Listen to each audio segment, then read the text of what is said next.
Assalamualaikum warahmatullahi wabarakatuh. Waalaikumsalam warahmatullahi wabarakatuh. Oke, selamat siang Bapak Ibu semuanya, sehat? Ya. Sehat? Sehat. Oke, terima kasih atas waktunya. Perkenalkan, nama saya Heri Setiawan, calon guru penggerak angkatan 11 Kota Surakarta. Di sini saya mengajar di SDN Negeri Mojosongo 5 Kota Surakarta dan mengampu mata pelajaran PJOK. Terima kasih untuk Bapak Ibu yang sudah berkenan hadir. Di sini saya akan menyampaikan diseminasi budaya positif calon guru penggerak angkatan 11 SD Negeri Mojosongo 5 Kota Surakarta. Berikut. Nah, konsep inti budaya positif yang pertama ada perubahan paradigma belajar. Yang kedua, disiplin positif. Yang ketiga, ada nilai-nilai kebajikan. Yang keempat, ada kebutuhan dasar manusia. Yang kelima, ada motivasi perilaku manusia. Yang selanjutnya adalah posisi kontrol guru. Yang selanjutnya adalah keyakinan kelas dan segitiga restitusi. Nah, jadi ada sebentar Mas. Nah, dari konsep inti budaya positif yang ada di sekolah kita, jadi kita mencakup secara keseluruhan. Ya, budaya positif ini berjalan, ya, itu karena kerjasama antara semua warga sekolah. Siapa itu warga sekolah? Yang pertama itu adalah guru, ya. Setelah guru adalah kepala sekolah, murid dan wali murid. Ya, jadi konsep inti budaya positif kita harus sebagai guru, ya, kita harus memberikan teladan yang baik sesuai dengan konsep dasar Ki Hajar Dewantara, ya. Itu ada 3, ya. Ing ngarsa sukulodo, ing madya mangunkarsa, tuturi handa yani. Di situ. Nah, dalam perubahan paradigma belajar, disiplin positif, nilai-nilai kebajikan, kebutuhan dasar manusia, motivasi perilaku manusia, posisi kontrol guru, keyakinan kelas, segitiga restitusi. Nah, nanti akan kita kupas satu persatu berkaitan dengan inti budaya positif yang ada di sekolah. Selanjutnya, Mas. Nah, untuk perubahan paradigma, kegiatan kepalan tangan. Nah, coba kita kepalan tangan gini, ya. Nah, kepalan tangan. Kegiatan kepalan tangan ada A dan B, Anda dan teman Anda. Sobeklah secari kertas kecil, ya. Sobeklah secari kertas kecil. Nah, ini kita coba. Nah, ini, ya. Sobeklah secari kertas kecil, tuliskan benda atau sesuatu yang sangat berharga untuk Anda. Letakkan di salah satu tangan Anda dan genggam benda atau sesuatu tersebut dengan segala daya. Buatlah sebuah kepalan. Yang B, teman Anda, B akan mencoba dengan sekuat tenaga dengan berbagai cara untuk meminta Anda memberikan benda tersebut.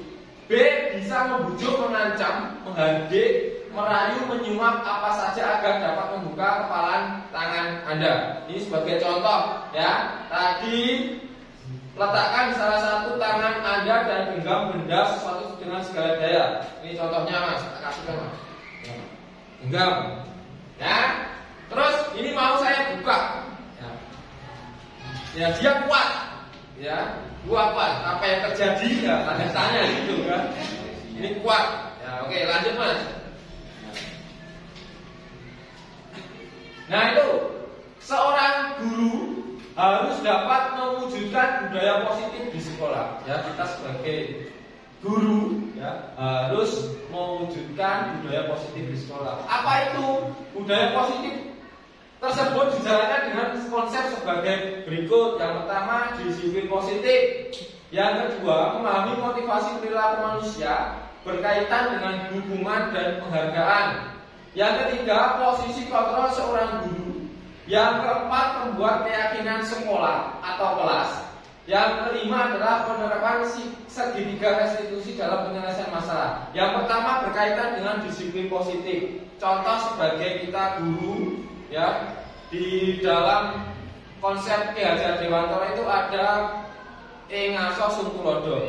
Jadi kita sebagai seorang guru harus memberikan contoh disiplin. Contoh konkretnya apa? Ketika kita berangkat sekolah tidak terlambat. Kita bicara disiplin, akan tapi kita sendiri tidak melakukan yang namanya disiplin. Ya, contoh, ketika upacara kita mulai jam 7. Ya, sebelum jam 7 seorang guru harus sudah datang. Gitu nggih. Nah, untuk siswa juga nanti mencontoh. Ya, karena guru itu di bulan biru. Ya. Yang kemudian memahami motivasi perilaku manusia berkaitan dengan hubungan dan penghargaan. Ya. Selain kita memotivasi kepada siswa, ya kadang kita memberikan motivasi siswa, ya. Terus selanjutnya kita berikan hukuman. Ya. Kita masih menjumpai seperti itu, ya. Seperti halnya berkaitan dengan mata pelajaran PJOK, ya, ada hukuman dan penghargaan. Contohnya untuk hukuman itu sifatnya mendidik, bukan hukuman yang misalnya terlambat olahraga kon mosek WC, itu tidak nggih. Ya, misalnya kok pakaiannya tidak dimasukkan. Nah, itu seperti itu ya, kita memberikan motivasi. Kenapa kok baju harus dimasukkan seperti itu? Nah, hukuman di sini ya, kita kesepakatan kelas. Jadi sebelum kita melakukan pembelajaran, kita membuat kesepakatan kelas terlebih dahulu. Nah, terus berkaitan dengan penghargaan, contohnya di olahraga, itu ketika anak sudah bisa melakukan kegiatan-kegiatan yang sangat luar biasa, itu kita beri penghargaan. Penghargaan tidak berbentuk uang, tidak berbentuk harga. Cukup, Mas, bagus, ya, lompatannya bagus, larimu bagus. Nah, itu adalah juga termasuk sebuah penghargaan. Terus selanjutnya adalah posisi kontrol seorang guru. Ya, yang keempat, membuat keyakinan sekolah atau kelas. Ya, tadi ini hampir sama dengan yang memahami motivasi tadi, berkaitan dengan keyakinan sekolah atau kelas. Kalau di olahraga, keyakinannya kita buat saat di lapangan, ya, sebelum olahraga. Ya, jadi keyakinan ketika olahraga itu setelah bel sekolah, itu anak-anak turun ke halaman atau berbaris di halaman. Ya, berbarisnya apa sesuai dengan arahan yang Bapak Ibu guru kehendaki, ya. Setelah itu anak-anak dibariskan, ya. Terus kita membuat kesepakatan ketika olahraga nanti tidak boleh lari-larian yang bebas, harus sesuai dengan instruksi Bapak guru, ya. Terus pakaian harus dimasukkan, ya. Nanti ketika sudah haus itu minum, nanti kita bareng-bareng dan izin, ya, sama. Terus yang terakhir adalah penerapan segitiga restitusi dalam penyelesaian masalah. Jadi ketika ada permasalahan, ya, dalam penyelesaian masalah itu harus kita sebabnya apa. Jangan kita akibatnya sebelum melakukan kegiatan, ya, contoh misalnya melakukan kesalahan kan ada sebabnya. Nah, sebabnya apa? Kita cari terlebih dahulu. Ya, kita konfirmasi kepada anak tersebut. Ya, selanjutnya apa? Nah, ini yang terakhir ya. Apa makna disiplin? Nah, tadi berasal dari bahasa Latin disiplina yang artinya belajar. Makna asal dari kata berkonotasi dengan disiplin diri dari murid-murid Socrates dan Plato. Disiplin diri membuat orang menggali potensinya menuju sebuah tujuan apa yang dia hargai. Namun, dalam budaya kita, makna kata disiplin telah berubah menjadi sesuatu yang dilakukan seorang pada orang lain untuk mendapatkan kepatuhan. Kecenderungan umum adalah menghubungkan kata disiplin dengan ketidaknyamanan, bukan dengan apa yang kita hargai atau pencapaian suatu tujuan dunia. Jadi disiplin di sini ya untuk mendapatkan kepatuhan. Ya, kita menerapkan disiplin ya itu untuk mendapatkan kepatuhan. Dan kecenderungan umumnya apa? Menghubungkan kata disiplin dengan ketidaknyamanan. Pastinya ketika kita membuat kesepakatan kaitannya dengan disiplin itu ada rasa ketidaknyamanan. Bukan dengan apa yang kita hargai atau pencapaian suatu tujuan mulia. Oke, terima kasih. Di sini saya sudah menyampaikan berkaitan dengan disiplin positif berkaitan dengan aksi nyata calon guru penggerak angkatan 11 ya tahun 2024 dari SD Negeri Mojosono 5 Surakarta. Semoga apa yang saya sampaikan bisa bermanfaat khususnya untuk pribadi saya dan umumnya untuk kita semua sebagai seorang pendidik. Kurang lebihnya saya mohon maaf. Assalamualaikum warahmatullahi wabarakatuh. Waalaikumsalam warahmatullahi wabarakatuh. Waalaikumsalam warahmatullahi wabarakatuh. Selamat siang Bapak Ibu semua. Pada kesempatan kali ini saya akan melanjutkan diseminasi disiplin positif di SD Negeri Mojosono 5. Saya Agung Setiawan, calon guru penggerak angkatan 11 dari SD Negeri Mojosono 5 Surakarta. Saya ucapkan terima kasih atas kehadiran Bapak Ibu semua sehingga diseminasi ini bisa berlangsung dengan baik, gitu ya. Yang pertama yaitu tentang nilai-nilai kebajikan universal. Ya. Nilai-nilai kebajikan adalah sifat-sifat positif manusia yang merupakan tujuan mulia yang ingin dicapai setiap individu. Nilai-nilai tersebut bersifat universal dan lintas bahasa, suku, bangsa, agama maupun latar belakang.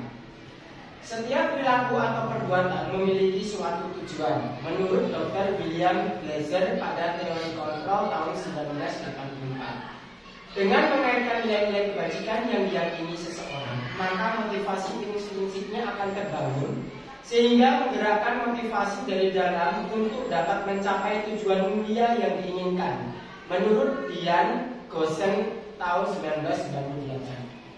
Nilai-nilai kebajikan yang ingin dicapai oleh setiap anak Indonesia kita kenal dengan profil pelajar Pancasila. Di mana dimensi profil pelajar Pancasila ini ada yang pertama beriman, bertakwa kepada Tuhan Yang Maha Esa dan berakhlak mulia. Kemudian ada mandiri, bernalar kritis, berkebinekaan global, bergotong royong dan kreatif. Nah, Bapak Ibu sebenarnya untuk disiplin positif ini berasal dari nilai-nilai universal, di mana nilai-nilai ini tidak hanya dianut oleh Indonesia. Kalau di Indonesia mungkin kita kenalnya dengan Pancasila, gitu ya. Nah, sedangkan nilai-nilai universal ini di negara-negara lain itu juga terdapat hal semacam itu.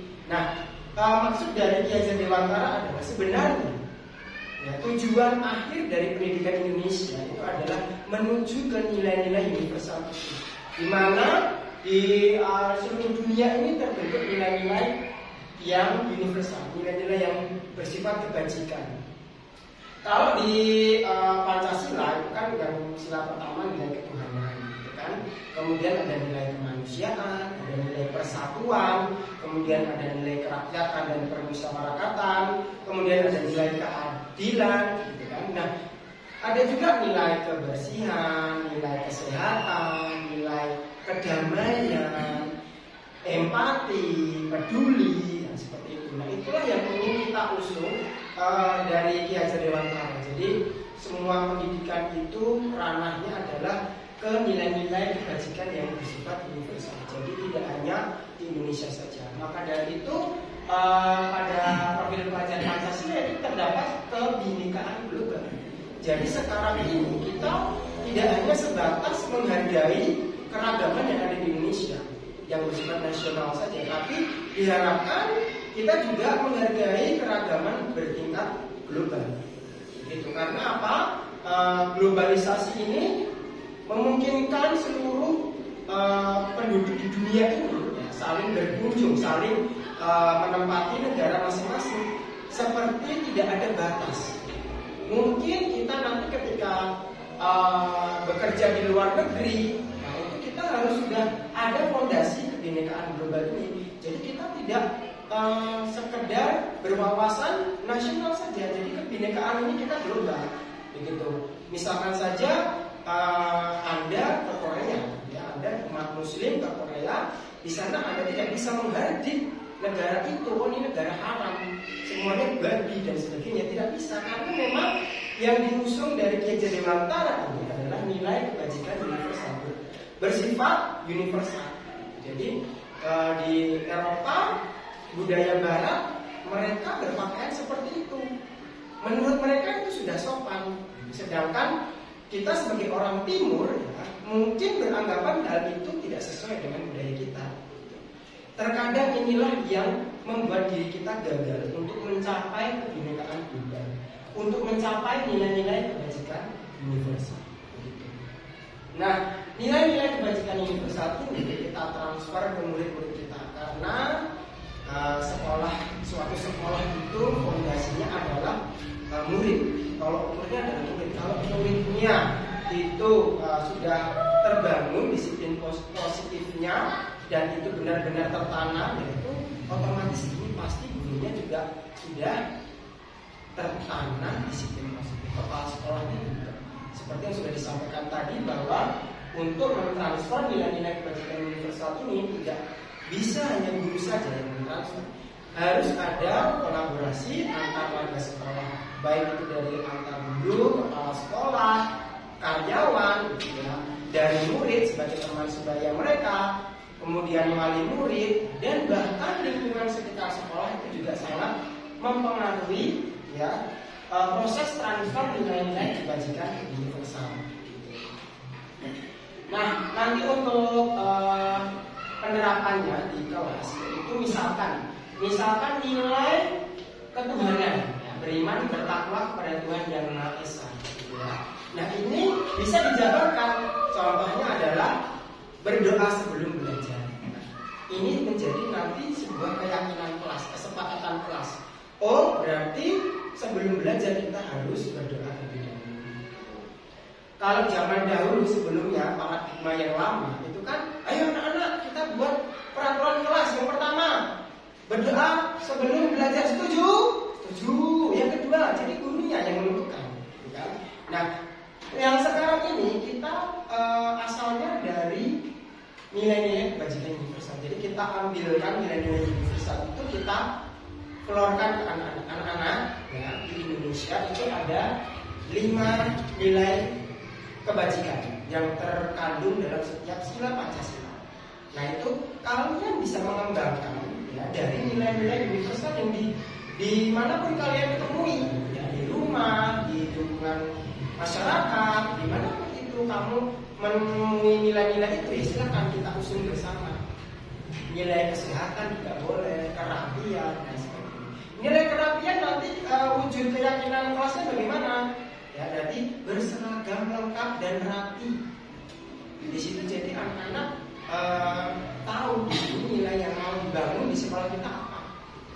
Jadi tidak sekedar itu peraturan kelas ditempel doang di kelas itu, kemudian untuk menakut-nakuti siswa, tidak. Jadi ini benar-benar harus ditancapkan ke peserta didik kita, karena tadi sudah disampaikan bahwa motivasi intrinsik itu sangat penting. Jadi harus dibangun dari anak itu.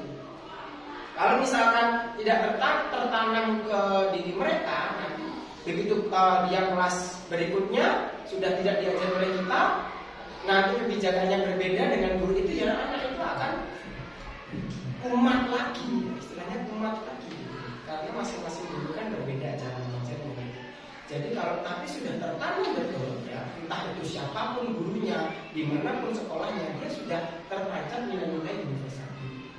Begitu. Nah, kemudian yang selanjutnya,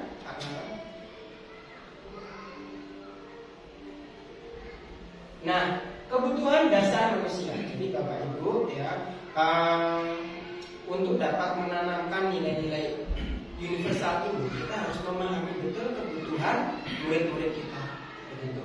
Jadi dengan terpenuhinya kebutuhan dasar ini, anak-anak pasti akan menunjukkan perilaku positif terhadap disiplin positif yang kita tanamkan. Tapi kalau peserta didik kita ini ya belum terpenuhi kebutuhan dasarnya, ya kemungkinan dia akan menunjukkan perilaku negatif terhadap budaya positif yang kita bangun.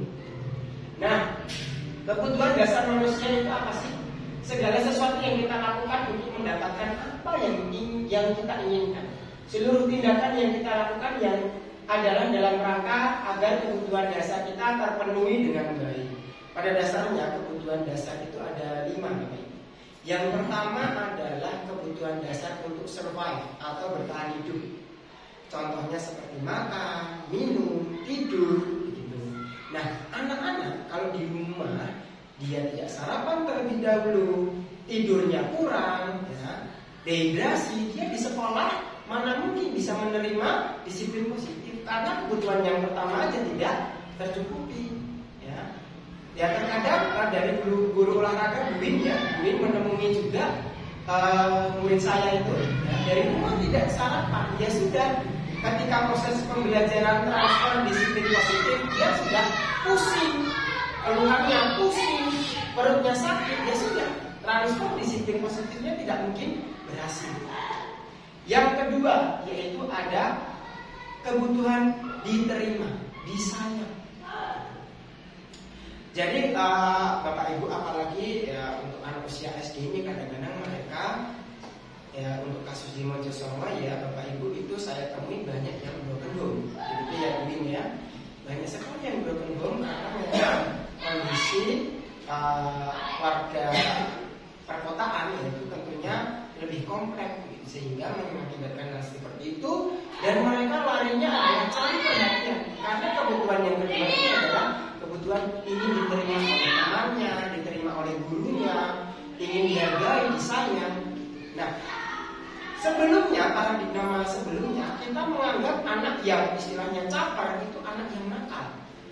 Ya, anak yang nakal caper dah sama gurunya, sama temannya, apa itu? Itu anak nakal, tidak boleh seperti itu. Padahal itu adalah kebutuhannya. Begitu. Kemudian yang ketiga adalah kebutuhan kesenangan atau kebutuhan fun ya. Jadi kalau pembelajaran kita monoton, pembelajaran yang membosankan, ya anak-anak ya tidak mau menerima disiplin positif yang ingin kita transfer. Karena kebutuhan yang ketiga ini tidak tercukupi. Jadi kita selama pembelajaran yang diharapkan harus membuat suasana belajar yang fun, yang seru gitu. Kemudian bervariasi sehingga anak-anak cenderung tidak bosan. Kemudian yang selanjutnya yang keempat adalah kebutuhan untuk ini penguasaan. Ya, jadi anak-anak yang ini suka berantem, nah itu sebenarnya dia ingin menunjukkan kekuasaannya. Dia menguasai bela diri, ini aku nih yang paling hebat, ini aku yang paling berkuasa di sini jangan macam-macam ya. Gitu. Nah itu perlu kita arahkan. Kita hargai, kamu memang betul, kamu mempunyai kelebihan bela diri yang sangat luar biasa ya. Tapi kamu perlu mengarahkan bakatmu itu ke hal yang positif. Contoh kalau di olahraga ya Pak Heri ada judo, ada taekwondo. Nah itu yang suka bela diri itu bisa ini ya diarahkan ke situ. Nah itu kemudian yang terakhir ada kebutuhan kebebasan. Nah inilah yang diusung oleh Menteri kita Mas Nadiem Makarim, yaitu kurikulum merdeka. Jadi bukan berarti kebebasan ini bebas semuanya dituruti. Nah mau belajar apa ini kita harus menuruti, bukan seperti itu. Kebebasan di sini adalah kita mencoba memberikan pilihan kepada murid-murid kita. Misalkan nih Pak Narwan ya hari ini misalkan mau belajar tentang gerakan lompat. Nah, itu kan macam-macam ya Pak ya variasinya. Silakan. Ya mau lompat yang bagaimana? Lompat katak atau lompat kanguru atau lompat kelinci. Nah, itu mereka yang disuruh menentukan, memilih.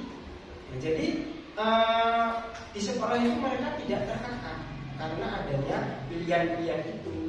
Jadi anak-anak diberi pilihan yang sudah kita batasi. Begitu. Makanya nanti ada 5 posisi kontrol. Kita sebagai guru punya 5 posisi kontrol. Nah, tapi nanti ya Bapak Ibu seperti ini. Itu Bapak Ibu untuk 5 kebutuhan dasar. Ya, satu lagi.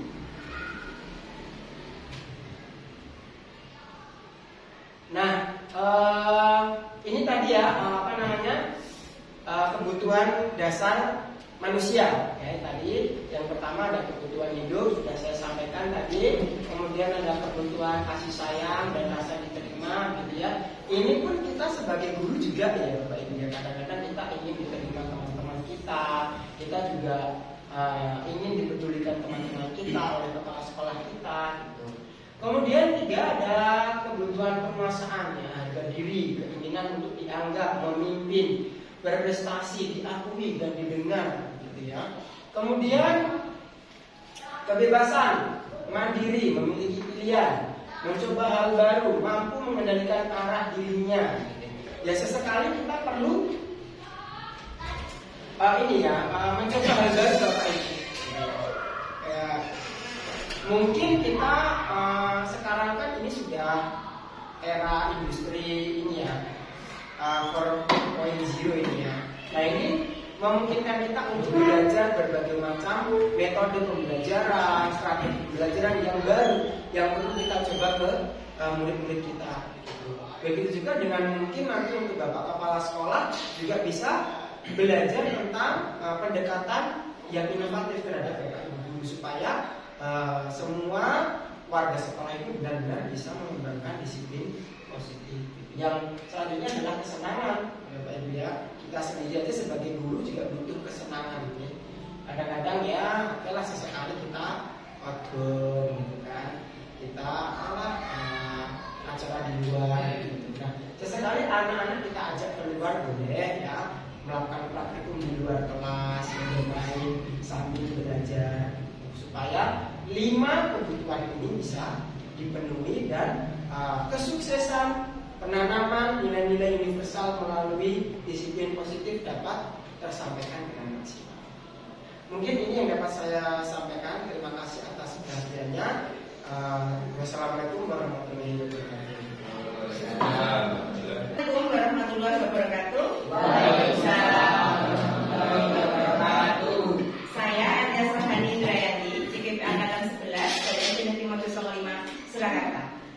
Di sini saya akan memaparkan tentang diseminasi budaya positif. Di bagian ini saya akan melanjutkan materi yang sebelumnya yang sudah disampaikan oleh dua teman saya. Pada bagian ini saya akan menyampaikan tentang teori motivasi perilaku manusia. Ketika berbicara tentang budaya positif tidak lepas dari yang namanya perilaku manusia. Teori motivasi itu sendiri dibagi menjadi 3. Yang pertama untuk motivasi eksternal, itu tentang untuk menghindari ketidaknyamanan atau hukuman. Jadi apa yang akan terjadi apabila saya melakukannya. Yang kedua yaitu motivasi eksternal. Untuk motivasi eksternal itu untuk mendapatkan imbalan dari orang lain atau institusi yang nanti kaitan dengan apa yang akan saya dapatkan apabila saya melakukannya. Untuk motivasi internal yang tujuannya disiplin positif itu adalah untuk menghargai diri sendiri. Nah nanti kaitannya dengan saya akan menjadi orang seperti apa bila saya melakukannya. Nah nilai-nilai inilah yang perlu kita tanamkan ke anak-anak kita, bahwa disiplin itu tidak selalu dengan yang dibayangkan dengan kekerasan atau hal yang sifatnya mengekang anak-anak kita untuk mengembangkan potensinya. Tapi dengan pendekatan disiplin positif, dengan cara-cara yang lebih kalau di Haji Dewantara kita istilahnya menghambakan dan murid, diharapkan nanti tujuan motivasi disiplin positif ini bisa tercapai dengan baik. Next Pak.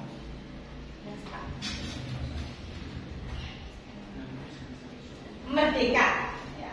Konsep merdeka ini sudah dipikirkan sejak lama oleh tokoh-tokoh pendiri bangsa kita. Kita kenal beliau adalah Bapak Ki Hajar Dewantara, seorang tokoh pencetus sekolah pertama di Indonesia. Nah, dari pemikiran-pemikiran beliau yang sudah berlangsung puluhan tahun, ternyata menurut Ki Hajar Dewantara merdeka itu artinya tidak hanya terlepas dari perintah, akan tetapi juga cakap buat memerintah dirinya sendiri. Jadi merdeka itu bukan berarti bebas, tapi merdeka itu sesuatu yang bisa kita mengendalikan diri sendiri kita dengan penuh tanggung jawab. Itu yang namanya merdeka. Ketika kita mengenal kurikulum merdeka, mungkin orang-orang di luar sana selalu berkeluh, merdeka itu apa? Bebas. Tapi sebenarnya konsepnya tidak seperti itu. Bebas di sini dalam artian merdeka untuk mengembangkan potensi dengan batasan yang sudah ditetapkan. Ini diambil dari Ki Hajar Dewantara tentang pemikiran konsepsi keteladanan sikap merdeka, cetakan kelima tahun 2013. Next, Pak. Nah, dalam menjalankan budaya positif kita harus bisa memahami antara hukuman, konsekuensi, dan restitusi. Kita bicara yang pertama adalah tentang hukuman. Ketika kita berbicara tentang hukuman, pasti kesannya ke anak-anak itu ketika ada hukuman itu bunyinya berat. Nah, ketika ada pelanggaran pasti ada hukuman. Itu adalah sebuah pemikiran yang dulu ya, pemikiran lama. Tetapi kita harus mengubah pemikiran kita bahwa sekarang ini kita harus bisa memahami tentang hukuman, konsekuensi, dan restitusi. Apa yang membedakannya?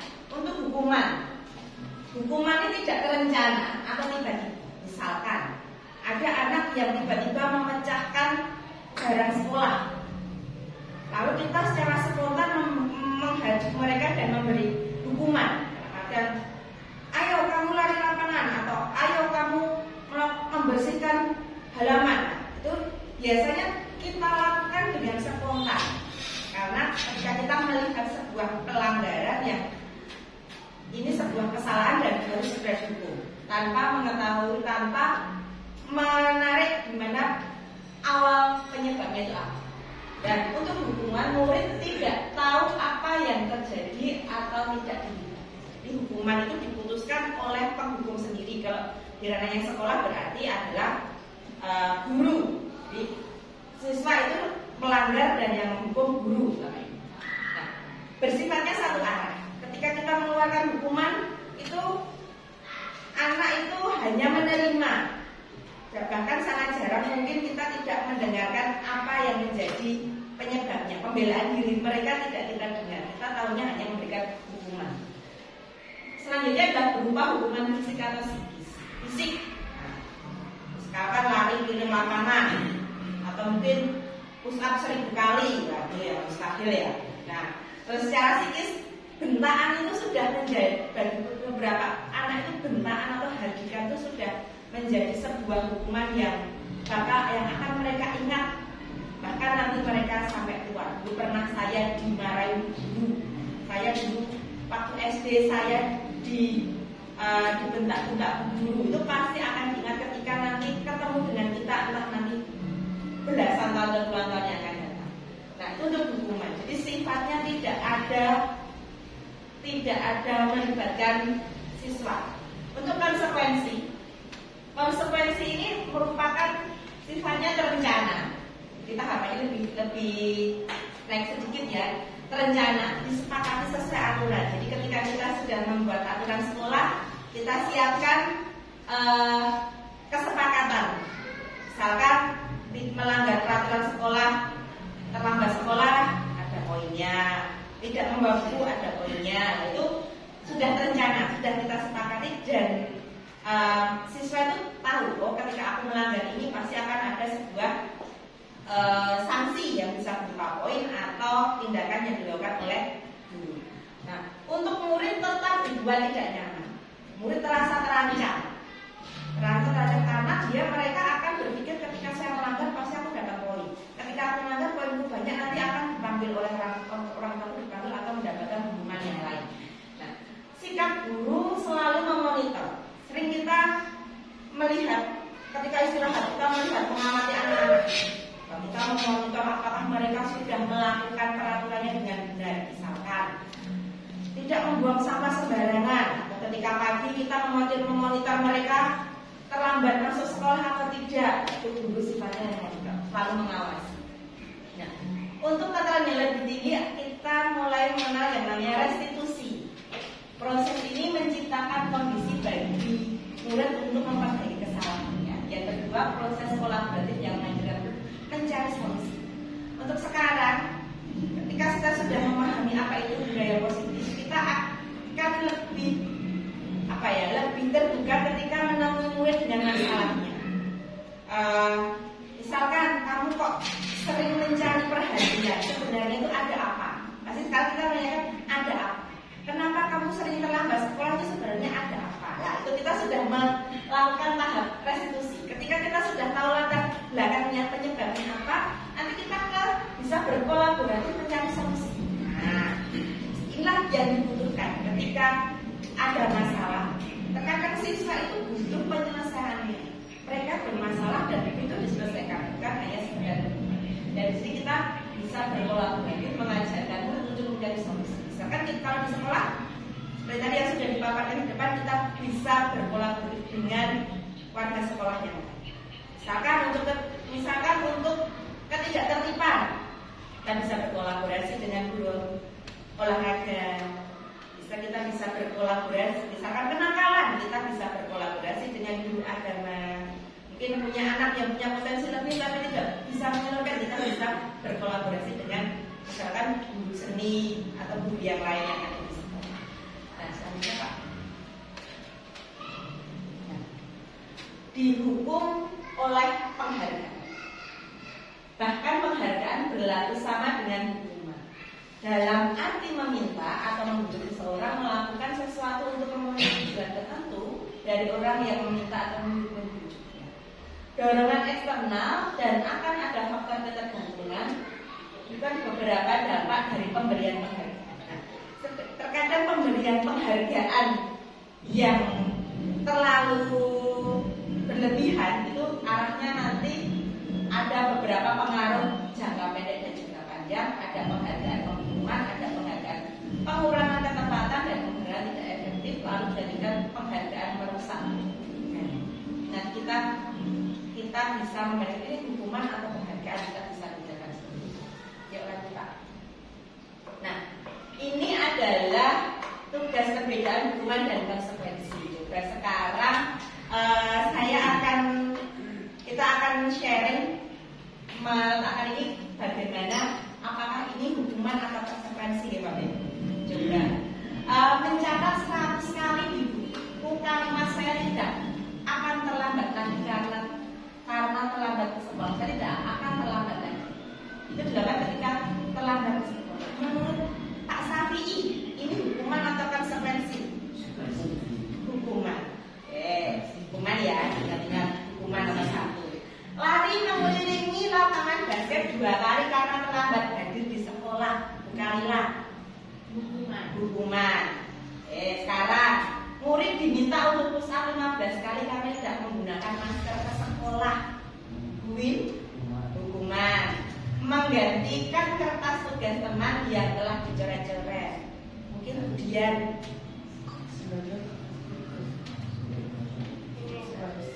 konsekuensi ya, ingat caranya. Membersihkan tumpahan air di meja tulis karena tersenggol pada saat belajar. Dan konsekuensi murid disuruh untuk tidak mengenakan sepatu seharian di sekolah karena tidak mengenakan sepatu hitam.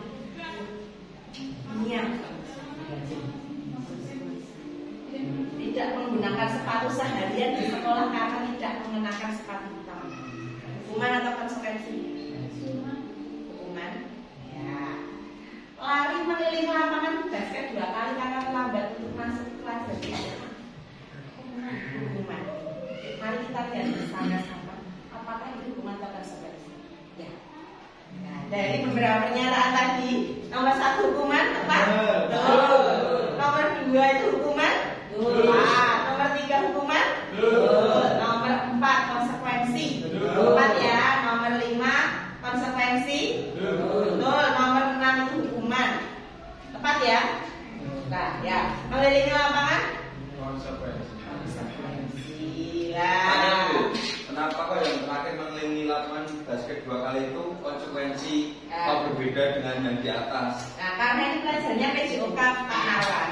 Jadi ini pasti sudah ada kesepakatan awal yang dibuat oleh gurunya PJOK. Jadi ketika mereka tadi kita sudah belajar yang berbeda tadi ketika konsekuensi kan sudah melibatkan siswa. Nah, ini adalah karena berhubungan dengan PJOK, sudah ada kesepakatan awal, makanya ini sebuah konsekuensi. Terima kasih. Ya. Ayo, sekarang kita bedakan antara hukuman dan konsekuensi.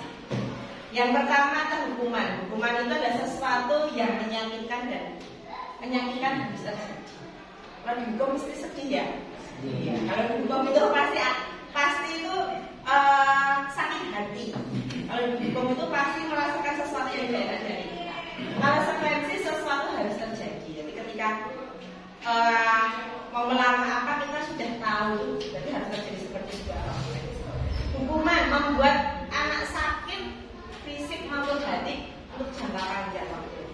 Ya, kita selalu mungkin kita modal jangan mendendam, jangan dendam. Tetapi memang hukuman ini akan terlalu ringan. Kita mungkin bisa bertanya kepada diri kita sendiri. Ini dulu waktu SD aku pernah dididikan sama guru, waktu SMP aku pernah dididikan sama guru. Itu akan teringat sampai sekarang pun kita akan.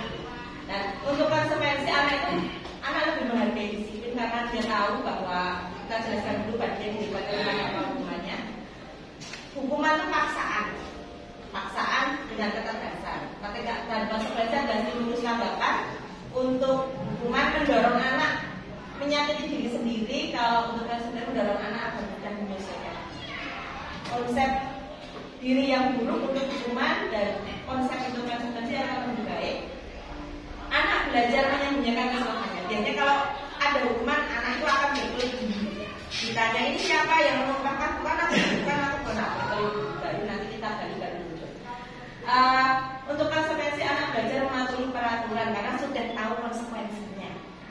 Lalu rasa marah, rasa bersalah, dipernolongkan, tak merasa dihargai itu pasti ketika menghadapi sebuah hukuman. Untuk konsekuensi kehilangan hak atau tidak nyaman, diasingkan itu sifatnya untuk sementara saja. Nah, sekian adalah paparan dari saya tentang disiplin positif. Terima kasih atas perhatian Bapak Ibu. Kiranya bila ada kurangnya mohon maaf. Assalamualaikum warahmatullahi wabarakatuh. Go. Assalamualaikum warahmatullahi wabarakatuh. Waalaikumsalam warahmatullahi wabarakatuh. Semangat pagi. Pagi, yes. Baik, terima kasih.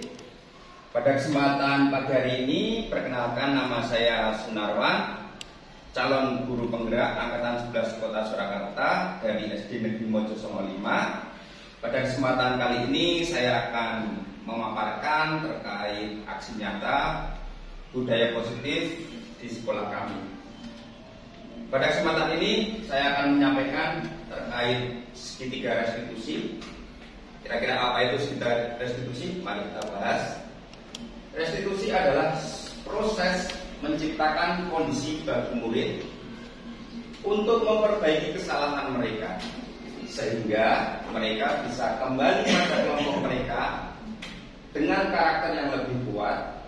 Restitusi juga merupakan proses kolaboratif yang mengajarkan murid untuk mencari solusi untuk masalah mereka dan membantu murid berpikir tentang orang seperti apa yang mereka ingin menjadi, yaitu tujuan mulianya, dan bagaimana mereka harus memperlakukan orang lain.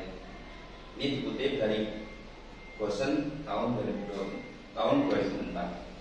Apa itu segitiga restitusi? Yaitu segitiga restitusi sebagai langkah seorang guru atau orang tua atau atasan dalam membimbing siswa atau anak untuk menemukan solusi dari permasalahannya.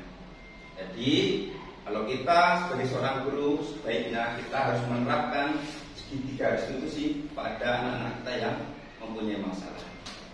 Dalam segitiga restitusi itu sendiri ada 3 tahapan.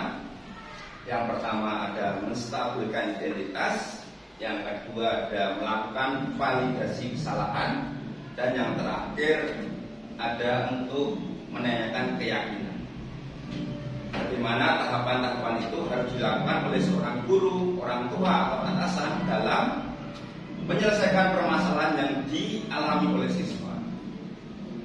Sebagai contoh, misalkan anak datang terlambat ke sekolah, seyogyanya sebaiknya sebagai seorang guru kita tidak langsung menjudge anak itu dia sering terlambat.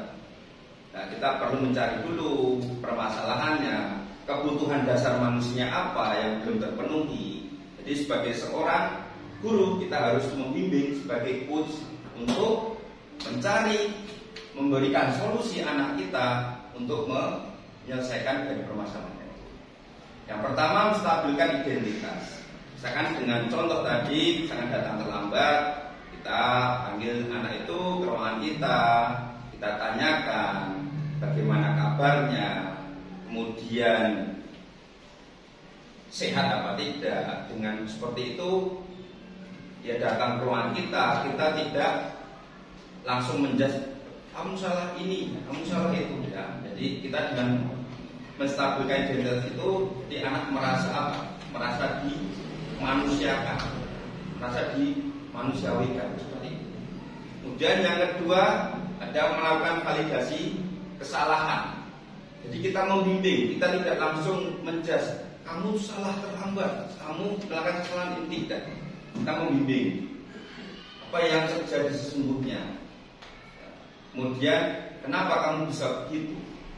Kemudian dengan pertanyaan-pertanyaan pemantik itu akan memancing, akan mengeluarkan apa? Mengeluarkan apa yang menjadi permasalahannya, jadi kesalahannya itu. Kemudian yang terakhir dengan menanyakan keyakinan. Dengan menanyakan keyakinan yang sudah dibuat, keyakinan kelas tadi yang sudah dibuat, dia akan tersadarkan. Dengan sendirinya anak tersebut mempunyai kesadaran tanpa harus kita berikan informasi. Jadi dengan sendirinya anak memiliki kesadaran untuk memperbaiki dari kesalahannya itu. Dia bisa memperbaiki dirinya, bisa memperbaiki apa yang telah dirusaknya. Jadi mempunyai kesadaran untuk memperbaiki. Lanjut.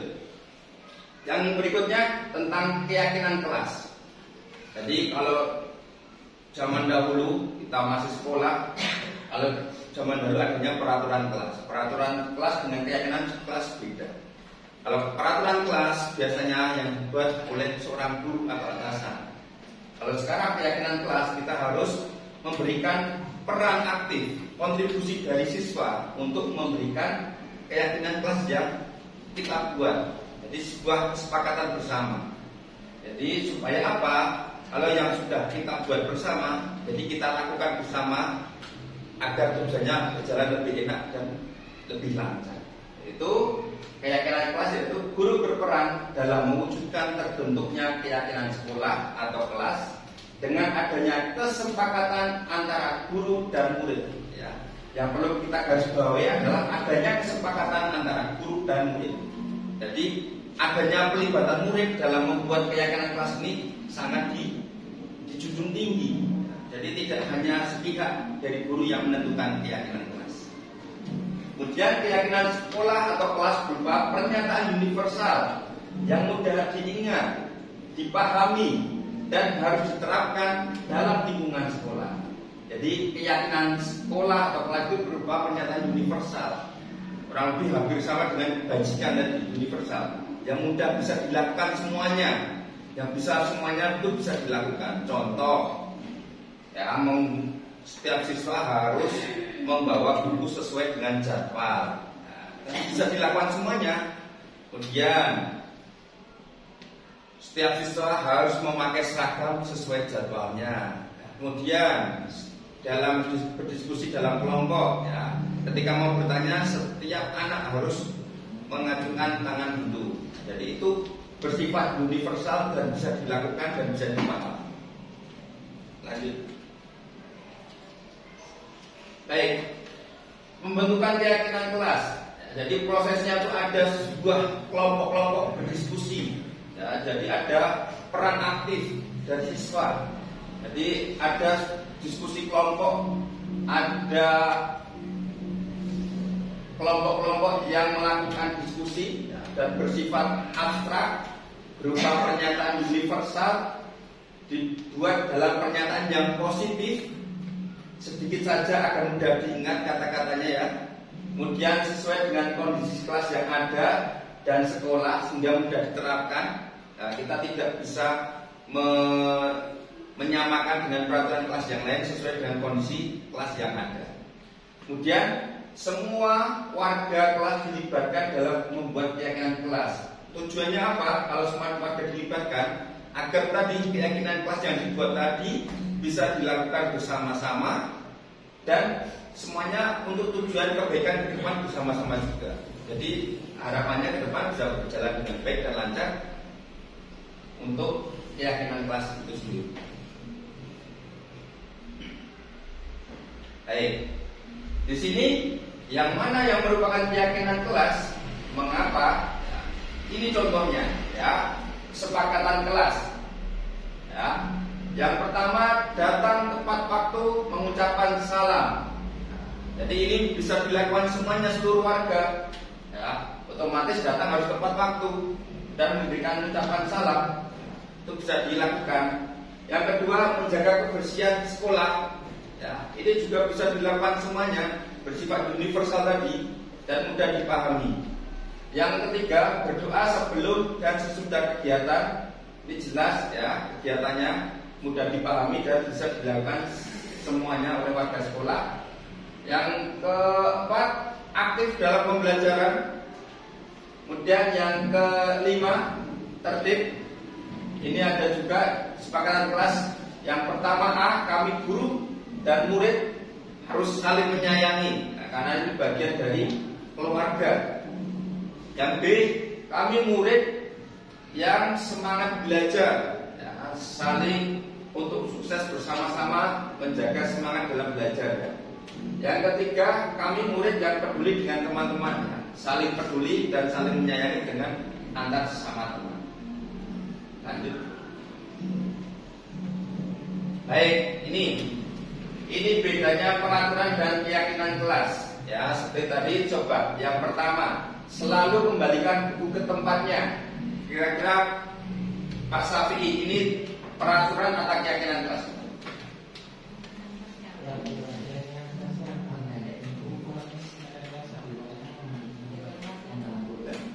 Keyakinan kelasnya apa? Dari peraturan yang pertama itu, pernyataan yang pertama, selalu kembalikan buku ke tempatnya.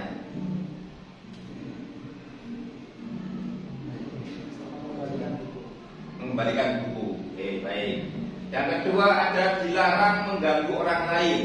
Kira-kira apa? Dari pernyataan itu keyakinan kelasnya apa? Dilarang mengganggu orang lain.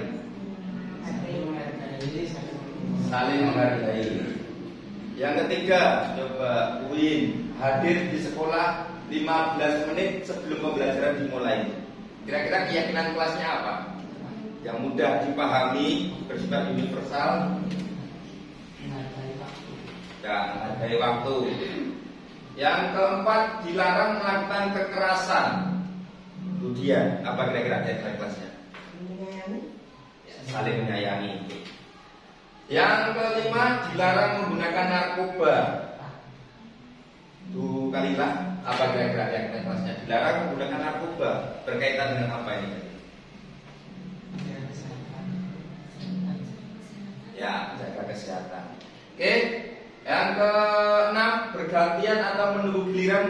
Pak Heri, kira-kira apa keyakinan kelasnya? Tertib. Tertib. Yang ketujuh, gunakan masker. LS, apa kira-kira keyakinan kelasnya? Jaga kesehatan.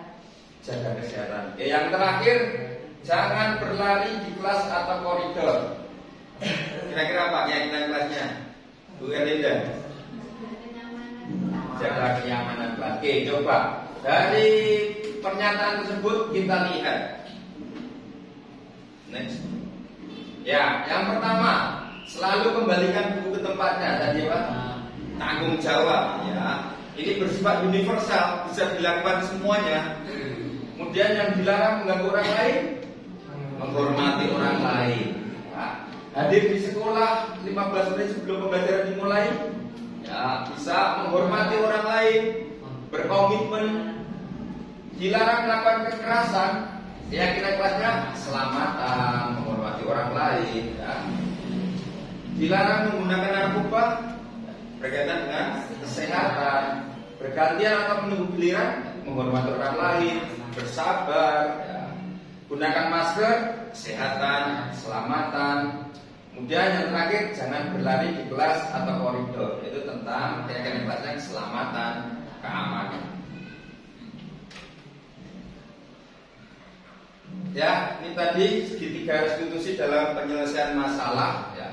Guru berperan sebagai seorang manajer menggunakan segitiga restitusi dalam menyelesaikan masalah melalui 3 tahap.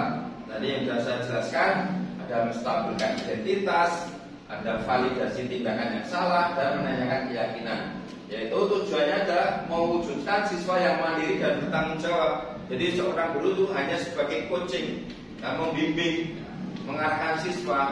Dengan sendirinya dari segitiga restitusi itu harapannya ada kesadaran dari siswa, ya, terkait dia mengakui kesalahannya dan dia akan berbuat baik, tidak mengulangi kesalahan yang sama.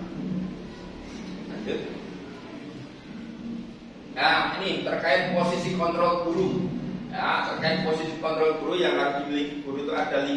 Ya, ini yang pertama itu sebagai penghukum, kedua itu ada pembuat rasa bersalah, ada sebagai teman, ada sebagai pemantau, dan ada sebagai manajer. Ya, dari kelimanya itu semuanya sama. Ya, tapi ada tingkatan-tingkatan yang dari tingkat terendah sampai harapan normatifnya yang harus dimiliki oleh seorang guru. Ya, penghukum contohnya, dia hanya seorang guru sebagai menghardik, menunjuk-nunjuk, menyakiti, menyindir.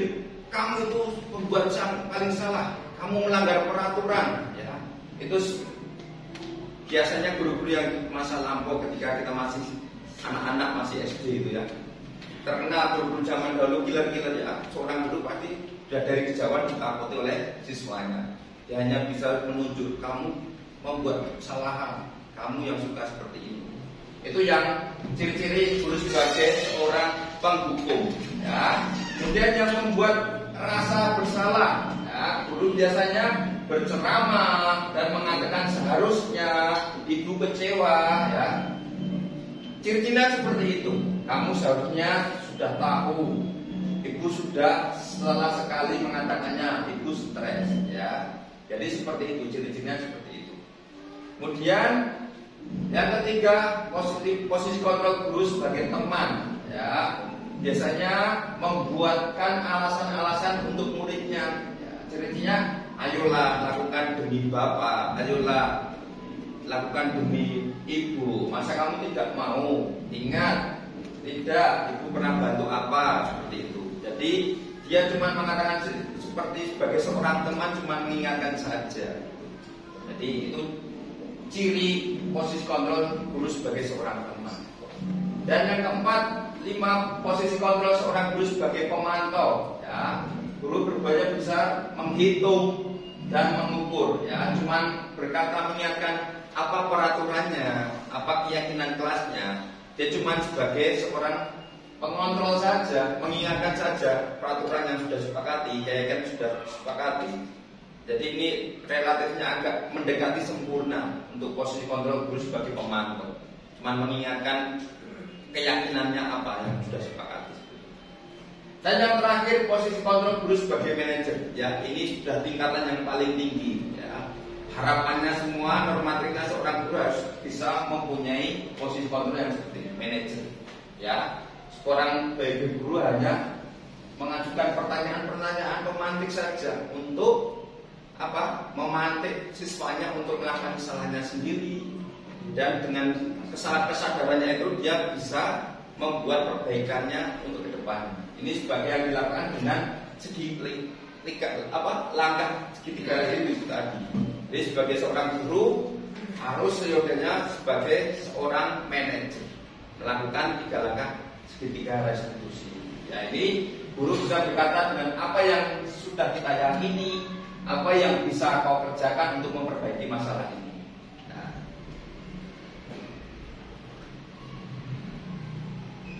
dan sekian